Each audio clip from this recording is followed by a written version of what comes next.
Bonjour à tous, ravi de vous retrouver comme tous les samedis ou presque pour les news moto de la semaine. Et les affaires reprennent les amis, il y a quelques petites motos sympatoches à vous montrer cette semaine. Et puis une info bien énervante comme je les aime parce que sinon ce serait pas drôle. Hein.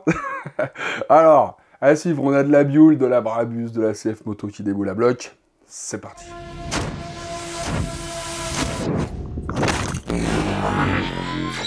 Alors par quoi je vais commencer aujourd'hui? Allez, Brabus, parce que j'ai de la belle image qui bouge à vous montrer en même temps, donc c'est toujours plus sympa. Vous vous rappelez peut-être qu'à la même époque, l'année dernière, KTM nous dévoilait une moto issue d'un partenariat avec le préparateur allemand Brabus, qu'on connaît plus généralement pour son travail avec Mercedes, travail qui avait donné naissance donc à la Brabus 1300R. Eh bien, amis à la bourse bien lestés, vous serez ravis d'apprendre que le partenariat se poursuit cette année et que voilà le résultat. La Brabus 1300R édition 23. Alors pour rappel, la version 2022, c'était une Super Duke R Evo pimpée pour 40 000 euros, dont les 154 exemplaires s'étaient arrachés à la vitesse du sac à main d'une vieille dame par des malfaisants en goguette, alors que là, la Brabus 1300R édition 2023, eh bien, elle est conçue sur la base d'une Super Duke R Evo. Ouais, c'est pareil, mais j'avais tellement envie de vous dire qu'il y avait du nouveau que c'est sorti comme ça. Voilà, donc, non, parce que Brabus, ça doit être du genre, bon, les gars, on change pas une équipe qui gagne, alors pour la bécane à 40 000, tu reprends la catoche, hein. Ah ouais, ah ben, V-Twin, machin chose de 1301 cm3, c'est bien, si.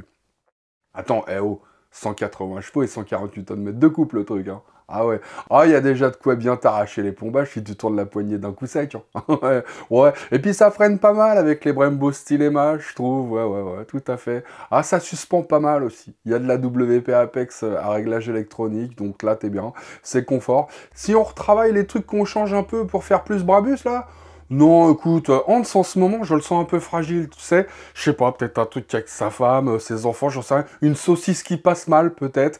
Je sais pas. Mais je sens que si tu lui dis qu'on va plus mettre ses jantes à 9 branches, là, il pourrait avoir envie de nous coller du orange quelque part sur la moto. Donc, t'as bien compris que là, c'est pas le projet cette année. Hein. Non, cette année, on change rien. On reprend le même double silencieux, le même habillage carbone, enfin tout pareil. On fait même des économies sur la peinture hein, cette année. Hein. Ah, c'est noir. C'est noir ou éventuellement gris, mais pas plus clair. Non. Par contre, c'est 42 500 euros, oui, tout à fait. Ah ouais, ça fait 2500 euros de plus. T'as fait maths sup, toi, non hein. Ouais, ça se voit. Pourquoi 2500 balles de plus? Parce que. Voilà, parce que... Hein. Et on augmente la cadence en plus, hein. On en fait 145 de chaque couleur hein, cette année. Hein. Voilà, en tout ça fait 8 millions. Et des bretzels. C'est bien. Bref, jeudi ils ont ouvert les commandes en ligne. Si vous vous dépêchez, vous aurez peut-être des chances de choper une grise, parce que les noirs sont déjà toutes vendues. À 42 500 euros, tout à fait. Après, alors il y a une rumeur qui dit que si tu t'abonnes à ma chaîne, tu pourrais même l'avoir en noir. Voilà, il en reste. Bah, non, je dis ça, je dis rien, mais dans le doute, si c'est pas encore fait, abonne-toi. Ah bah oui. Hein. Si la rumeur est fausse, bah au moins tu seras abonné, t'auras pas tout perdu. Allez, on continue avec du lourd. Buell, qui n'en finit pas de vouloir revenir, mais qui ne revient pas, ou pas beaucoup, hein, pourrait bien finir donc par revenir. Et quand je dis revenir, c'est avec autre chose que des vieilles motos rebadgées, hein, comme il nous faut le coup depuis quelques temps. En effet, ils viennent de présenter et de proposer à la précommande, là aussi, ce qu'ils considèrent comme être le plus rapide, le plus cool cruiser du marché. Le Super Cruiser 2025. Non, c'est pas une blague. Ah ouais, il va falloir pas être trop pressé en revanche, parce qu'à en croire les quelques infos disponibles, Buell aurait conçu ce cruiser avec Roland Sands, et il devrait hériter d'un V-twin de 11,90 cm3 bien sûr, capable de sortir 175 chevaux. Voilà qui explique peut-être que son look de cruiser cache assez mal, à mon avis, ses aptitudes nettement plus agressives. Bah écoutez, quand on observe l'arrière de la moto, on voit bien que le débattement de la suspension est plutôt celui d'un roadster que d'un cruiser. Ah si, quand même, c'est haut. Hein. Ah, idem pour le bras oscillant, regardez, ça ressemble plus à celui d'un gros roadster bienvenu, voire à une sportive. Taille des jantes aussi, le pot signé SC Project, et regardez-moi ce disque de frein périmétrique. C'est du 386 mm, et apparemment il serait pincé par un étrier radial 8 pistons. Non, c'est pas une blague. Et tout ça pour un poids annoncé à 204 kg. On est quand même très loin d'un cruiser à la Harley-Davidson style, vous voyez. Bref, c'est pour 2025, le tarif et pas encore connu. En revanche, on peut précommander pour 50 €. Pas cher, c'est 2500 € pour l'autre moto dont on vient de parler juste avant, c'est-à-dire la Brabus, directement sur le site de Buell, en l'occurrence. Allez hop, on passe à la petite info qui agace, parce que ça fait plaisir, hein, les radars thermiques arrivent. Alors oui, ça ne concerne pas les motards, c'est vrai, enfin, qui sait, parce que bon, l'immense majorité des motards est aussi automobilistes, hein, donc bon.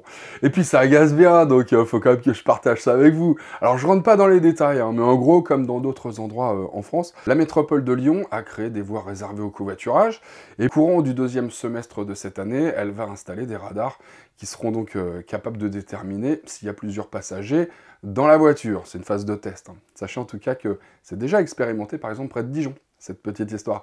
Bon, évidemment, en plus de la caméra thermique, hein, qui permet de passer à travers toutes les vitres, même fumées et tout, hein, il y a une caméra capable de lire la plaque d'IMAT. Hein. Tu te doutes bien que c'est pas pour repérer les gars qui ont de la fièvre en cas d'épidémie de grippe, hein, t'as bien compris. Ah bah oui, hein, pour l'instant. C'est ça, on sait pas après. Hein. Non, on sait pas. Mais non, l'objectif, quand on sera sûr que ça marche bien, c'est bien sûr de verbaliser à tout va. Eh oui. Et on termine avec le petit trail routier Safe Moto dont on parlait il y a déjà quelques semaines. Vous vous souvenez, je vous disais que la 700 CLX Adventure avait de grandes chances donc de débarquer rapidement en France. Eh bien, c'est chose faite.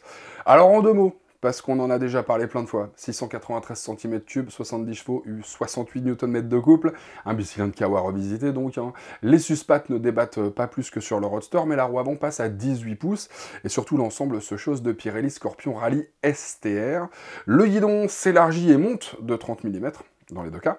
La selle est plus confort, voilà, ça est plus épaisse. Sa hauteur grimpe à 830 mm et l'ABS devient donc déconnectable à l'arrière. Et sinon, pour le côté trail, petit pare-brise, garde-boue en position haute et supports latéraux pour les valises sont montés de série. Côté prix, ça reste abordable, mais c'est quand même un petit peu plus que ce que je pensais, puisqu'elle est proposée au prix de 7 990 € au lieu de 7 590, je vous avais dit, mais avec une garantie de 5 ans. Sur ce, les amis, alors. Qu'est-ce que t'as un petit coup de mou aujourd'hui, on dirait? On t'a pas beaucoup entendu, je trouve. Hein? T'as pas envie qu'on te regarde avec les caméras thermiques? Mais non, sans les poils, tu ressembles pas à un rat.